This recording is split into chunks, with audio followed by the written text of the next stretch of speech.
Update. My mother-in-law asked my husband to subscribe to her OF to support her. Original post. My mother-in-law, 40 female, has always been very open about sex.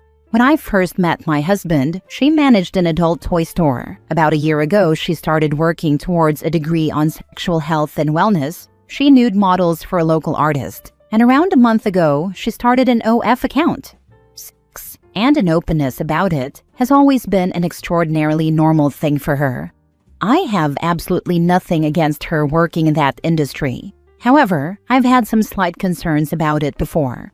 Not specifically her working in the industry or her openness in general, more so how open she is, especially with her own kids. For example, my husband and I started dating in high school when she was managing the store. When she would come home from work, she would stop into my husband's, boyfriend at the time, room and hand us sample sizes of different lubes and sensation creams, saying, "I thought you guys might want to try some of these." It always made us both pretty uncomfortable, and it was extremely awkward to have my boyfriend's mom hand me things to try with her son. But nonetheless, the most conversation that my husband and I ever had about it back then was about how awkward it was. Awkward and uncomfortable enough that we never actually used these things. They just piled up on a shelf by his bed. Another time while we were dating, fresh out of high school, we were hanging out with his sisters. His mom was still working at the toy shop. Once in a while, she would come home with silly toys. And on this night, she walked in with a 1-foot-long glittery dildo. She playfully whipped it around towards us like a sword. His sisters screamed and ran from her, and for a while we all laughed and had fun about it, snatching it from one another and chasing each other around with the glitter schlog. Eventually, my husband's sister, 17 at the time, said something like, "Mom, you better not have brought that home to use. That's crazy." My husband chimed off and ew, saying he didn't need to think about that. And his mom laughed and replied, "Oh no, that's silicone. You know the toys I use are glass." Again, my husband made a weird face, but didn't say anything.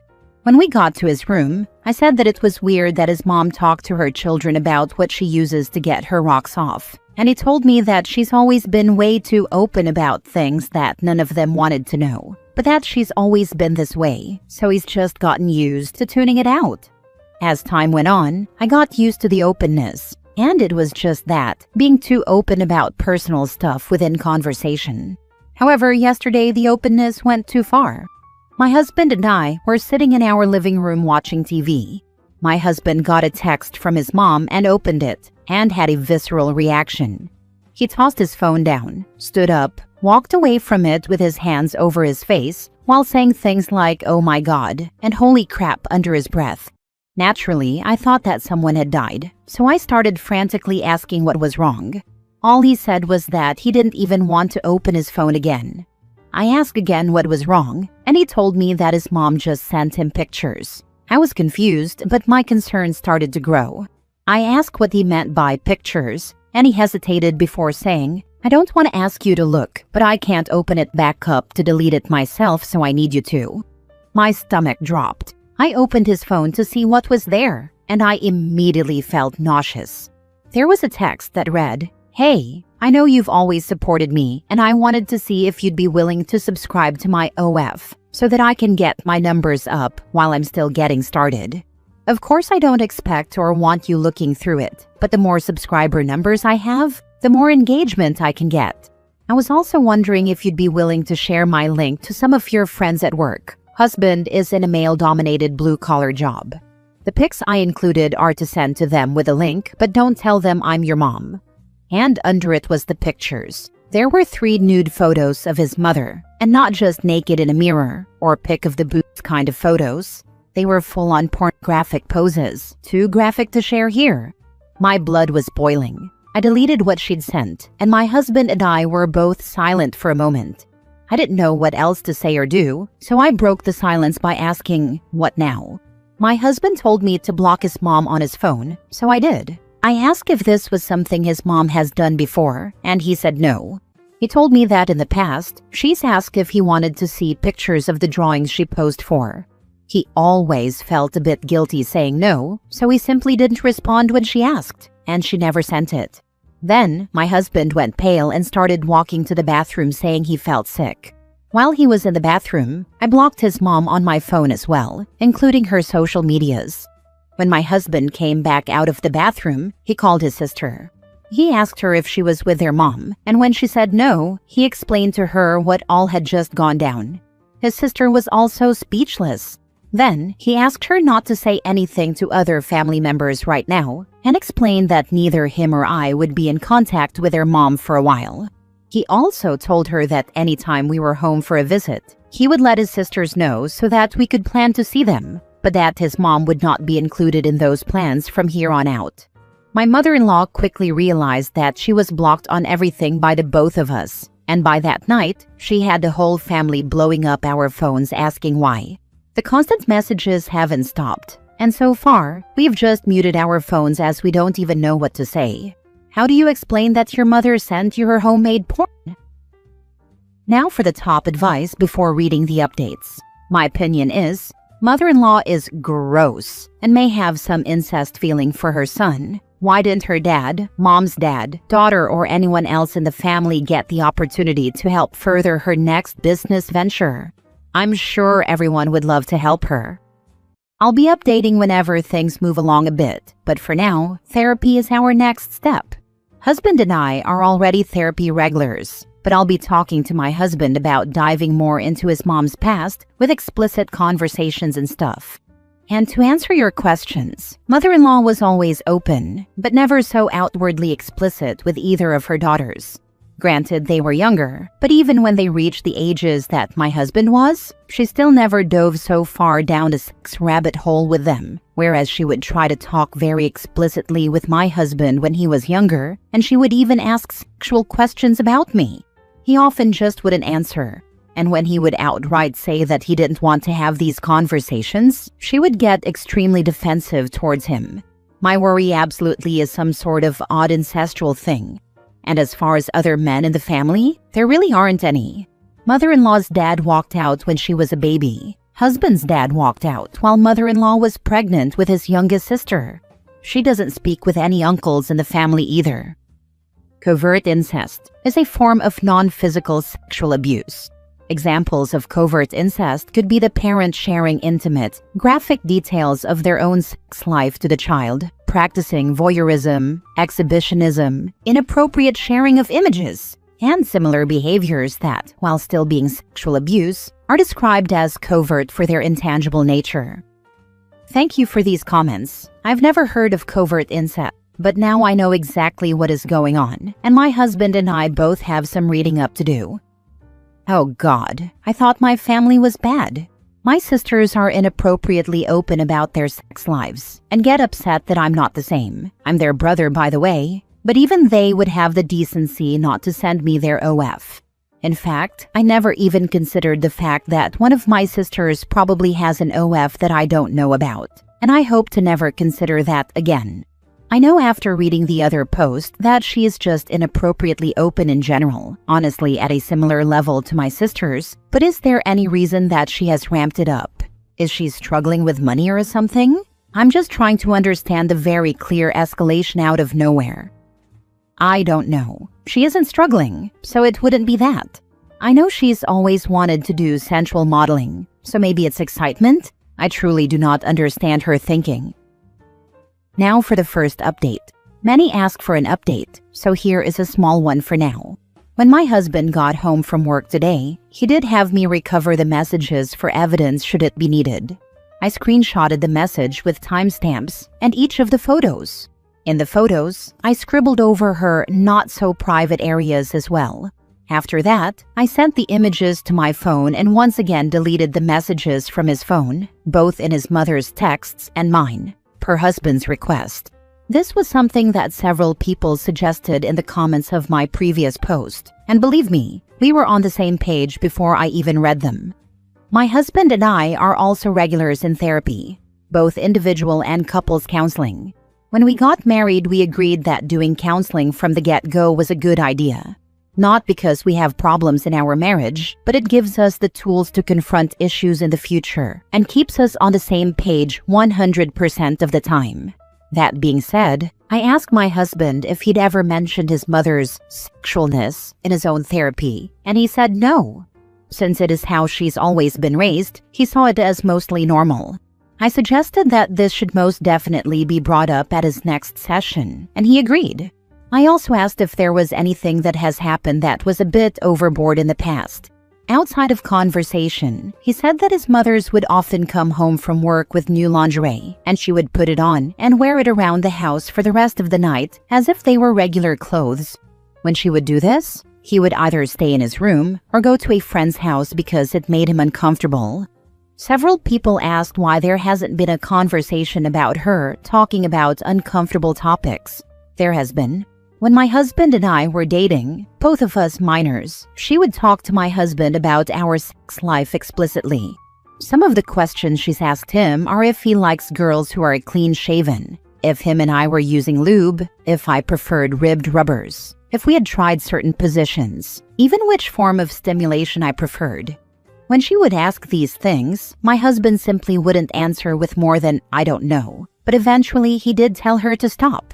He told her that he didn't want to talk about these things with her, that he knew I wouldn't want her talking about those things with her, and that her asking this stuff made him extremely uncomfortable. Her response was to get defensive and act as if she'd been disrespected. She would say that sex was normal, that she should be able to have these conversations with her son. She even accused him of shaming her sexuality. So he went back to ignoring the questions altogether. Some suggested that we have an in-person conversation with her about this happening. Not only do we live far away, but we aren't ready for a conversation about it, and we especially aren't ready to discuss it in person. This happened yesterday afternoon, and it will honestly be a very long time before any sort of communication happens with her at all. I did find out what she'd been telling family. She's telling them that she asked if her son supported her, not if he would subscribe and share her content. That is why family has been reaching out and asking why we've blocked her for asking that. We will be telling family exactly what happened, but we aren't quite ready to do so yet, and that will come within the next few days. We're still processing all of what's going on. My husband has a therapy session tomorrow, and we have one together the next day. We will likely wait to talk about this with family until after our sessions. That way we can get our ducks in a row a bit more, and we are even considering legal action. Again, that is something we will bring up with our therapists before continuing. That is the main reason we took screenshot evidence. For those curious, yes, mother-in-law is young. She had my husband at 16, 17, and we got married young as well. Very common among my family, and in the field of work he is in, military. So, him sharing his mother's content would heavily affect him. Not just a firing, that would give him a sharp sexual harassment assault response and prevention case, and a possible dishonorable discharge which would make it extremely difficult to go on after the military. That's all I have for an update right now, but trust that there will be another. Thanks so much for all of the advice and support I received on my last post. I seriously gained such good info from the comments and it's been really helpful. This is so, I have no words for it. Up? What she did was sexual harassment. Sending pornographic content without consent. Not to mention the whole childhood. There is something like being sex positive, and then there is harassment. And his mother definitely crossed the line over and over again. Yep, very effed up. So very, very effed up. I have no other words either. Now for the final update.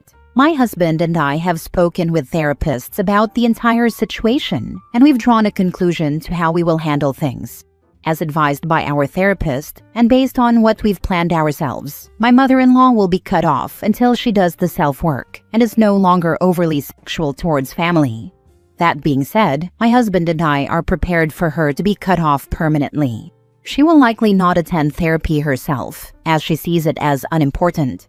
I'm not sure if her opinion comes from her visiting a therapist previously, but she does believe that therapists just tell you everything wrong with yourself and why you need to change. They don't actually try to help your mental health, just make it worse. I'm sure everyone can imagine what has caused her to draw those conclusions. As of now, husband and I will not be pushing legal action. We've decided that for us, at this time, we would prefer to lay down the law in what we feel comfortable with. If that is respected, that is great, and nothing more will come of it on our end.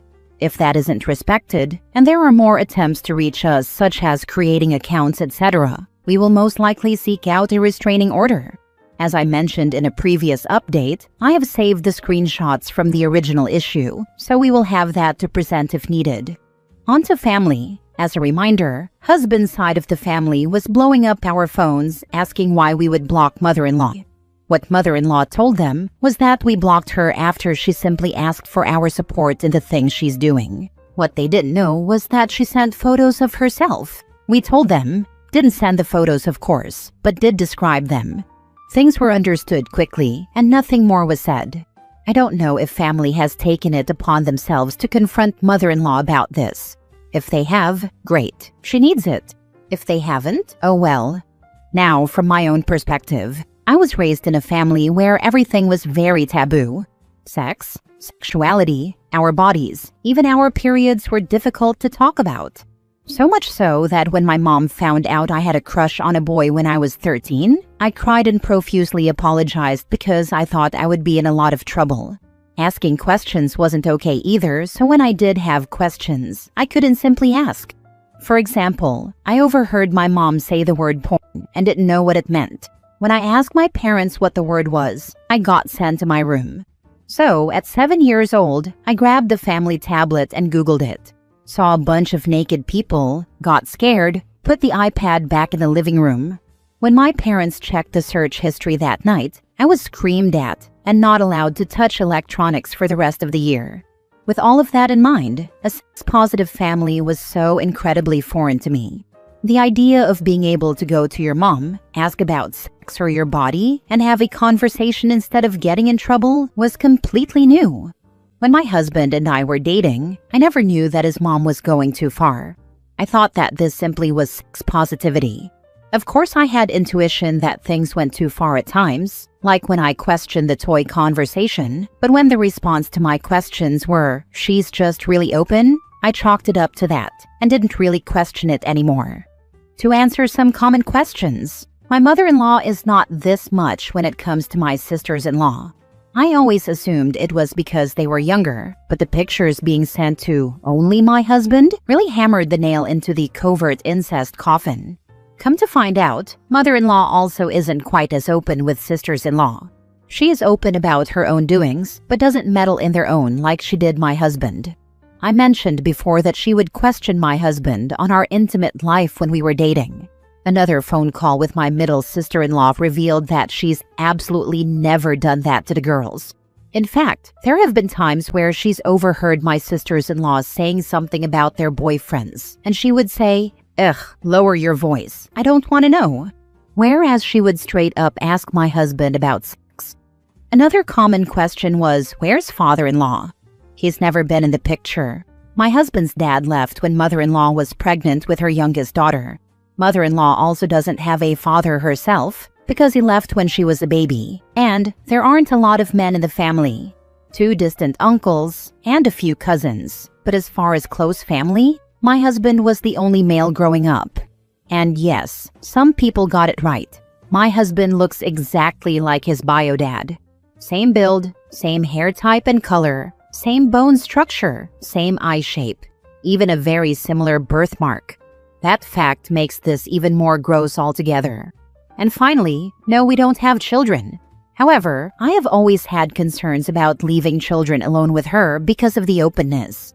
I will know when my future children are ready to know about certain topics. Those conversations will come from my husband and I, and only us. I've always been concerned that mother-in-law would discard our opinions on that and give our future children the bird and bees talk whenever she felt like. Unless she cannot fix whatever is wrong in her brain, she will not ever be alone with our kids, and even possibly know them. But overall, this is my final post in the whole situation. I'll remain active on this account to answer questions, so if any other questions arise, ask away, and I would be happy to answer.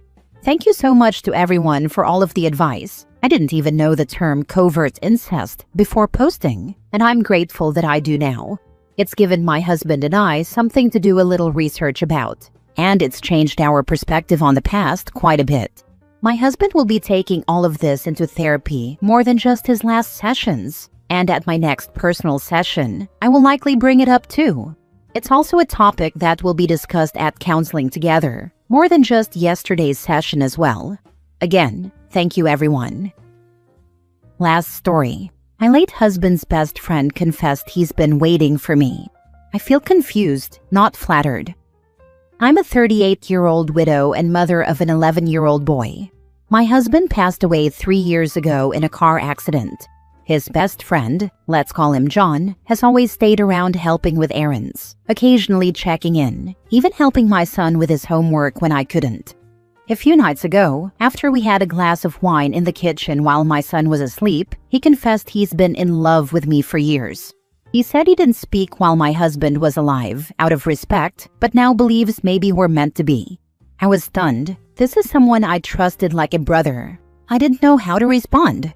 A part of me feels guilty for not immediately pushing him away, and another part of me feels even guiltier for wondering what if. I feel emotionally overwhelmed. I don't think I'm ready for anything, but I also haven't felt desired or emotionally supported in so long. I don't know what to think. I guess I just needed to share this somewhere anonymously. Thanks for reading if you made it this far. I'm sorry for your loss. My advice is simple and straightforward. Be honest and transparent with him. Give yourself some time to reflect on your situation and process your emotions. Whatever you decide, I wish you the best. Thank you so much for your kind words. It's been really hard navigating all these emotions, but reading thoughtful responses like yours helps more than you know. I'm definitely giving myself time to breathe and feel. I really appreciate your advice. I think you should talk this out with a therapist. There are a lot of raw emotions here. You're right. I've actually thought about it more than once, but I guess part of me keeps pushing it aside, trying to stay strong on my own. But nights like this remind me that some wounds don't just heal with time. Thank you for the reminder. Maybe it's time I stop pretending I'm okay all the time.